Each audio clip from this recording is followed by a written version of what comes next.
28절까지 읽고 쭉 하려고 준비를 하다 보니까 28절까지 하면 여러분들이 다음 주부터 오후 예배 길어서 안 나와 그럴까봐 뚝 잘라서 21절까지 이렇게 읽었습니다. 또 21절까지 말씀을 가지고 우리가 함께 은혜를 나누도록 하겠습니다.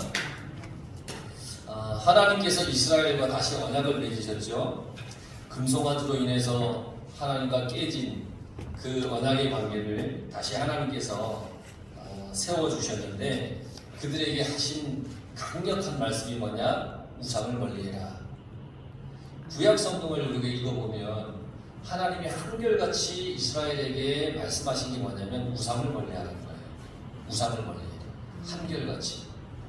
그런데 한결같이 이스라엘 백성들은 우상을 가까이 해요. 참 희한해요. 그래서 하나님이 끊임없이 말씀하시는 거예요. 멀리해라. 가나안 땅에 들어가면 그곳 사람들과 언약을 맺지 말아라. 동맹하지 말라는 거예요. 그들이 믿고 따르는 우상, 이방신에게 빠질까 염려되어 하나님께서 그들에게 가나안 땅에 들어가면 이방신을 다 멀리해라. 이스라엘이 이미 시내산 밑에서 금송아지를 만드는 우상의 금송아지를 만들어서 절하고 하는 그런 죄를 범했으니까 하나님이 더더욱 이스라엘에게 강력하게 우상 숭배하지 말라고 말씀하시는데, 그러면서 우상 숭배를 하지 말 것에 대해서 말씀하시고 나서 하나님께서 이스라엘에게 지켜야 할 절기에 대해서 다시금 그들에게 말씀하고 있습니다. 왜 이렇게 하나님께서 절기를 지켜야 한다라고 말씀하셨을까? 절기가 도대체 무엇길래 하나님께서 그렇게 지키라고 말씀하셨을까? 여러분, 이스라엘 백성들이 가나안에 들어가면 분명히 가나안 문화에 접하게 돼요. 들어가면 그럴 수밖에 없어요. 에이, 설마 내가 하나님 믿는 사람인데 무슨 세상의 문화에 내가 접하고 세상 문화에 내가 빠지겠어? 라고 하는 사람도 세상 문화에 늘 접해서 빠져서 살아가요. 그러니까 이 가나안 백성과 함께 이스라엘 백성들이 가나안 땅에 들어가면 가나안의 문화에 빠지는 것은 정말 쉬운 일이에요. 그럴 수밖에 없을 거예요. 여러분 생각해 보세요. 광야 40년을 돌았어요. 뭐 재밌는 게 뭐가 있겠어요? 신나는 게 뭐가 있겠어요? 계속 그냥 광야에서 그냥 그 괴로운 곳에서 힘든 곳에서 하나님이 이동해라 그러면 장막보다 이동하고 여기에 멈춰서라 그러면 거기에 다시 장막 펴놓고 있고, 이걸 40년 동안 했어요. 근데 가나안 땅에 들어보니까 와, 예쁜 여자도 많고, 우와, 오늘날로 얘기하자면 드라마 볼 것도 우스룩하게 많고, 넷플릭스 뭐 왓챠니 부원이, 이야, 신세계 같은 거예요. 신세계. 그런데 거기 하나 둘 빠졌다 보면 매일 드라마 보다가 시간 보니까 예배 시간이 지나간 거예요. 그런데 이제 빗대자면 그러는 거예요. 가나안 땅에 들어가면 그런 문화가 있기 때문에 이스라엘 백성 입장에서는 오 하고 쉽게 넘어간다는 거예요. 그렇게 하다 보면 하나님의 말씀과 뜻을 잊어버리는 거예요. 가나안 문화는 타락하고 세속적인 문화이기 때문에. 또 이렇게 얘기했다가 목사님은 거룩해서 안 그러시지 우리한테만 이렇게 야단치시지라고 혹시 할지 모르겠지만 부끄럽지만 저도 그럴 때가 많아요. 언제냐면 예배 시간은 되는데 국가대표 축구 시합을 할 때가 있어요. 꼭 수요일날 저녁 8시에. 그래서 아주 오래전이에요. 한 20년 전쯤에 정몽준 대한축구협회 회장일 때 목회자들하고 이렇게 만나서 축구를 할 기회가 있어서 건의를 했어요. 어떤 목사님, 회장님 왜 국가대표 평가전이나 이런 꼭 수요일날 하느냐고, 목사님도 힘들지 그 화요일 목요일 바꿔 주면 안 되냐고 막 그렇게 했어요. 근데 그걸 들으면서 저도 축구를 좋아하니까 가끔은 그랬어요. 예배 시간하고 겹치는 게 어떻게 되나요? 막 그러고 막 이게 뭐 그러면서 생각하는 게 저 생각이 드는 거예요. 나도 모르게 나도 스포츠라고 하는 것이 때로는 우상이 되어서 하나님 앞에 예배 드리는 게 정말 우선이 되어야 되는데 시간 그 앞에 1분 전까지 그냥 앞에서 보다가 막 야, 이런 나를 보면서 이 가나안에 들어가서 가나안 문화를 접해서 넘어가는 이스라엘 백성들을 탓하는 게 아니라 나를 탓하는 거예요. 그래서 참 많이 회개를 했어요. 위로되시죠? 아멘입니까? 여러분, 이 가나안 문화라고 하는 것, 세상의 문화라고 하는 것은 정말 내가 넉넉고 있으면, 정신 차리지 않으면 거기에 빠져버리는 거예요. 우상을 숭배하는 문화이기 때문에 그 우상 숭배의 문화가 얼마나 불가능합니까? 가나안의 우상 숭배 문화. 그래서 하나님께서는 하나님의 백성이 세상과 혼용되는 걸 원치 않았어요. 세상 속에서 살아가지만 세상과 혼합되는 걸 원하지 않았어요. 우리도 세상 가운데 살아가잖아요. 그런데 이 세상과 혼합되어 사는 걸 원하지 않아요. 구별되어 살기를 원하시는 거예요. 세상 속에서 하나님에 대한 신앙을 잘 지켜나가기를 원하시는 거예요. 여러분, 하나님에 대한 신앙을 정말 잘 지키시길 바랍니다. 세상은 점점 우리가 하나님에 대한 신앙을 지키기 어렵게 만들어갑니다. 몇 번 말씀드린 적이 있지만 앞으로 5년, 10년이 지나면 제가 여기에서 여러분들에게 성경에 나와 있는 것처럼 여러분 이 동성이 안 됩니다, 이 얘기를 못하게 됩니다. 왠지 아십니까? 나라에서 법을 정해버립니다. 그런 세상이 되어갑니다. 하나님의 말씀을 온전하게 전하지 못하게 합니다. 그러면 그러죠. 아이 목사, 우리끼리인데 누가 신고하겠어요? 그런데 괴 중에는 용서가 있는 거예요. 그러는 거예요. 그러니까 정말 우리가 정신 바짝 차리지 않으면 하나님의 말씀대로 살아가기가 어려운 세상이 되어가는 거예요. 이스라엘 백성들이 가나안에서 그래서 자기들의 신앙을 지켜내는 방법 중에 그게 뭐가 있냐? 매년 절기를 지키는 거예요. 정해진 그날. 하나님이 명령하신 거예요. 매년 지켜라. 혹시라도 신앙에서 엇나가려고 할 때 매년 돌아오는 절기인데 6월절에는 맞아, 하나님이 우리를 이렇게 인도해 주셨지. 맥추절 수장절에는 맞아, 하나님께서 이렇게 우리에게 이 곡식의 열매를 주셔가지고 이렇게 우리 복을 받으면서 많은 수확을 거두어 살아가고 있지. 이 하나님의 은혜를 기억하게 하시기 위해서 그들에게 절기를 지키라고 하시는 거예요. 생각하고 기억해서 다시 하나님께로 돌아오는 거예요. 신앙을 지켜내게 하기 위해서 그렇게 하시는 거예요. 그러면 여러분, 우리가 매일매일 예배를 드리잖아요. 세상 속에서 살지만 하나님을 기억하고 잊지 않기 위한 이유가 있는 거예요. 왜 하나님은 한 달에 한 번 예배 드리게 하시지 일주일에 한 번 예배 드리게 하시느냐? 아니, 여러분, 내가 몇 주만 예배 안 드리고 빠지면 금방 우리는 세상 가운데 묵혀져 살아갈 수밖에 없어요. 하나님의 말씀 금방 잊어버려요. 하나님을 기억하지 못하면 내 믿음도 사라져요. 하나님을 기억해야 돼요. 여러분, 매일매일 하나님을 기억하며 살아가시기 바랍니다. 내가 하나님을 기억하는 그만큼이 나의 믿음이에요. 그럼 매 순간 내가 하나님을 기억하면 내 믿음이 그 정도인 거예요. 그러니 여러분, 하나님께 기도하세요. 매 순간 하나님 기억하며 살게 해달라고. 이스라엘은 결국 가나안에서 가나안 문화에 휩싸여서 하나님께서 제정하신 그 절기도 지키지 못해요. 나중에 가면 자기 멋대로 살게 돼요. 하나님을 잘 잊어버리게 돼요. 이스라엘의 결론이 그렇게 되어가요. 성경은 내가 이 세상에서 세상의 것이 좋다고 그게 휩싸이면 하나님과 멀어지는 거예요. 하나님과 멀어지면 여러분 구원에서도 멀어지는 거예요. 심각한 문제예요. 그러니까 세상의 재미를 덜 보더라도 여러분, 하나님께 예배드리는 삶을 버리지 말고 예배드리고 하나님을 의지하고 믿는 삶을 살아가시기 바랍니다. 세상의 재미를 좀 덜 해도 하나님께서 우리에게 명령하신 것에는 그만한 이유가 있습니다. 그 이유 중에 가장 중요한 이유는 하나님은 늘 나와 함께 하기를 원하신다는 것. 그러면서 18절에 너는 무교절을 지키되 이래 동안 무교병을 먹으라.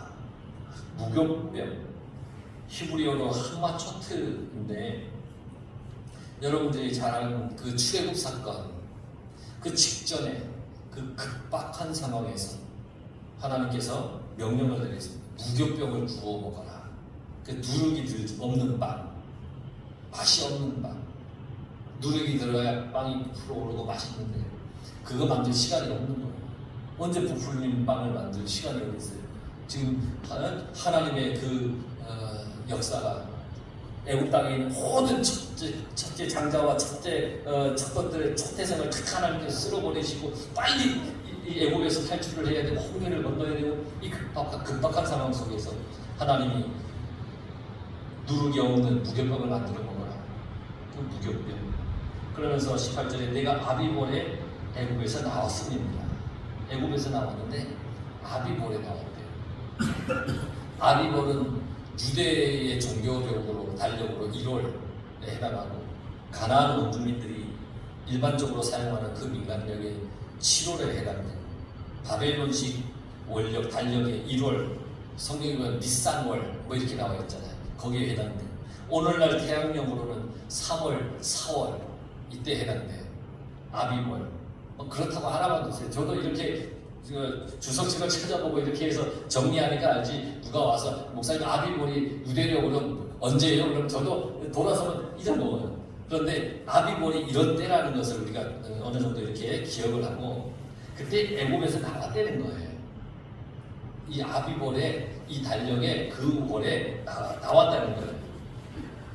무교절은 이스라엘 백성들이 애굽에서 혹독한 종살이에서 구원되었다는 그것을 기념한 절기가 무교절이에요.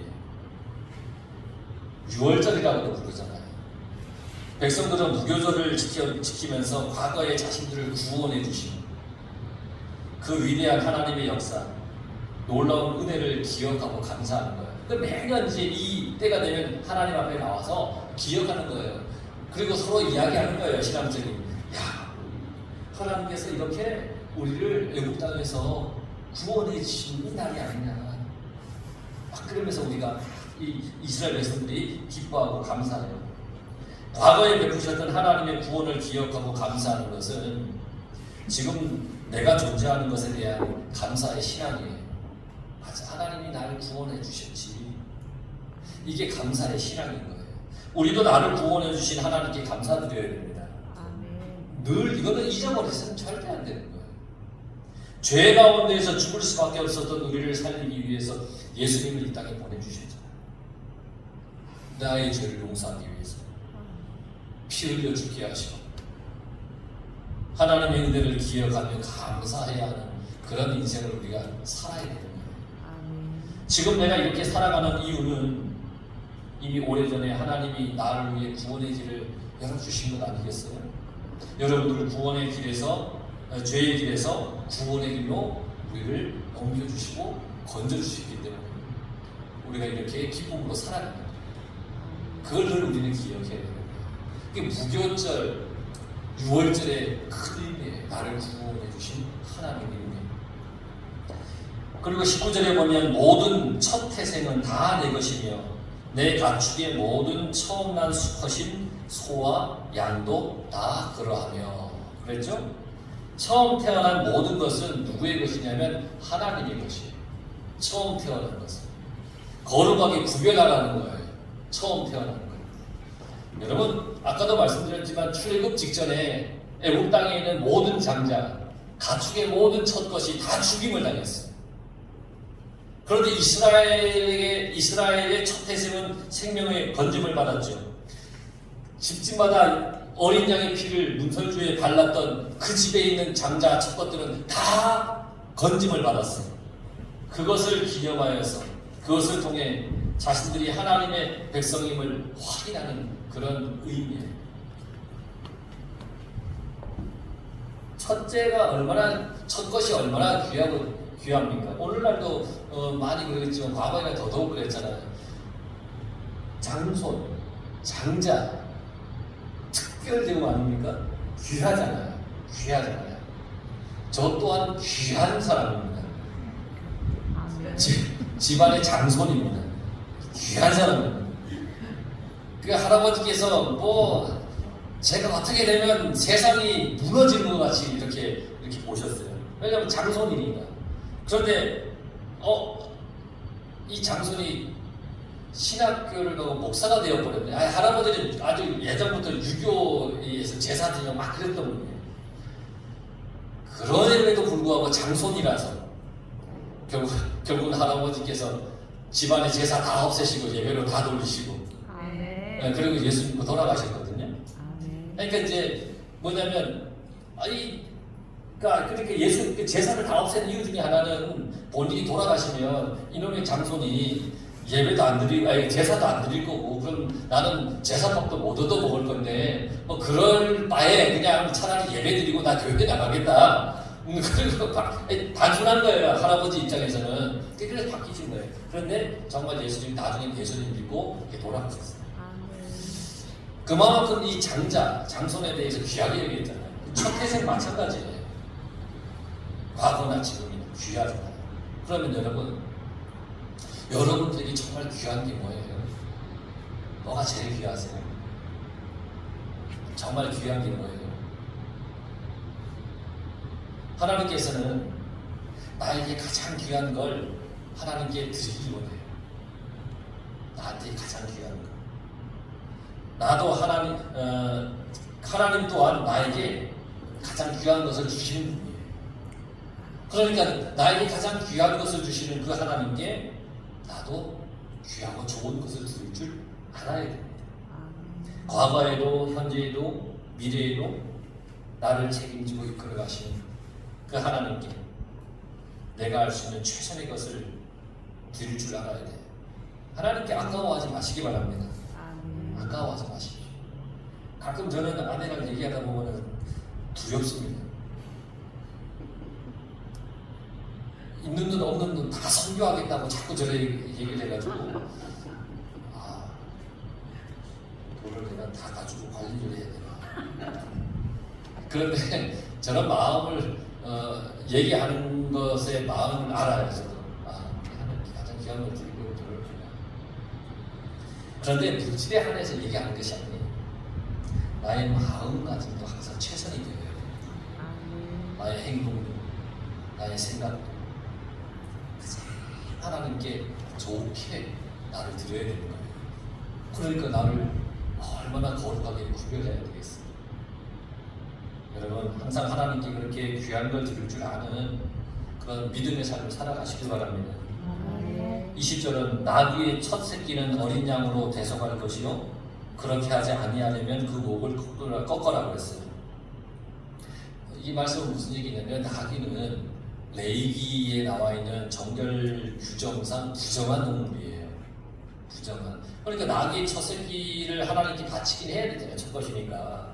근데 이 부정한 동물이니까 바치면 돼야 안 돼요? 안 되잖아요.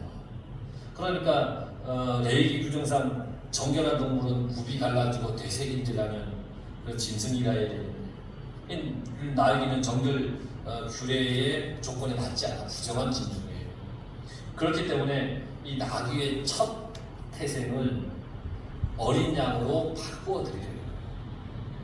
근데 그렇게 하기 원하지 않아. 그러면 어떻게 되냐면 목을 꺾어서 죽이려는 거예요. 그만큼 하나님이 우리에게 원하는 건 뭐냐면 정결함을 원하신다는 거예요. 정결함. 우리의 삶도, 우리의 신앙도, 나의 인격도 모두가 정결하게 하려고 노력해야 된다는 거예요.